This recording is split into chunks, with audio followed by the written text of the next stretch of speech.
ரோஹித் சர்மாவை மீண்டும் மீண்டும் அவமானப்படுத்தி கொண்டே இருக்கும் ஹர்திக் பாண்டியா.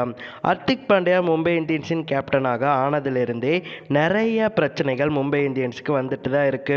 மும்பை இந்தியன்ஸ் டீமுக்குள்ளேயும் சரி, மும்பை இந்தியன்ஸ் ரசிகர்களுக்கிடையேயும் சரி, நிறைய சண்டைகள் நடந்துக்கிட்டே இருக்கு.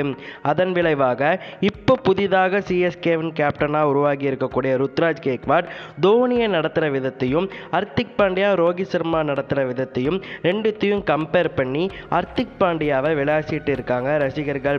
ருத்ராஜ் கேக்வாட்டை பொறுத்த வரைக்கும் ரொம்பவே கூலா எம்எஸ் தோனி அவர்கள் கேப்டனா இல்லைன்னாலுமே ருத்ராஜ் கேக்வாட் தோனி கிட்ட இப்போ நான் டிஆர்எஸ் எடுக்கட்டுமான்னு டிஆர்எஸ் எடுக்கிறப்ப கேட்கறது, ஃபீல்டிங் செட் பண்ணும்போது இந்த ஃபீல்டிங் செட்டப் ஓகேவான்னு கேட்கறது, அண்ட் பவுலிங் சேஞ்ச் பண்ணும்போது யாருக்கு பவுலிங் கொடுக்கலான்னு டிஸ்கஸ் பண்ணுறதுன்னு ரொம்பவே மரியாதையான முறையில் ருத்ராஜ் கேக்வாட் தோனியை நடத்திட்டு இருக்காரு.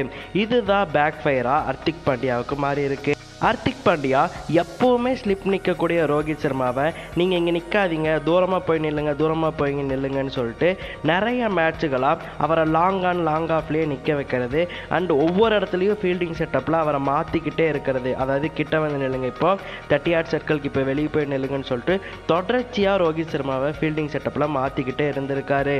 இதை பார்த்து காண்டான மும்பை ரசிகர்கள் ஹர்திக் பாண்டியா பேட்டிங் இறங்கும் போதும், ஹர்திக் பாண்டியா ஃபீல்டிங் நிற்கும் போதும் அவரை சப்ரி கத்துறது, நாயின்னு கத்துறது மாதிரியான கிண்டல்களை ஹர்திக் பாண்டியா நோக்கி பண்ணிக்கிட்டே இருக்காங்க.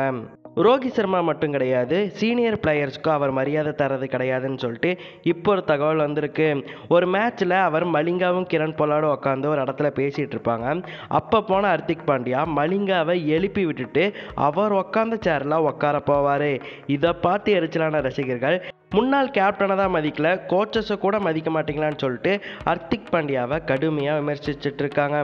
ஹர்திக் பாண்டியாவின் இந்த செயல்கள் பற்றி நீங்கள் என்ன நினைக்கிறீங்க அப்படிங்கிறத மறக்காமல் கமெண்ட்டில் சொல்லுங்கள். அண்ட் மறக்காமல் நம்ம சேனலுக்கு சப்ஸ்கிரைப் பண்ணிடுங்க.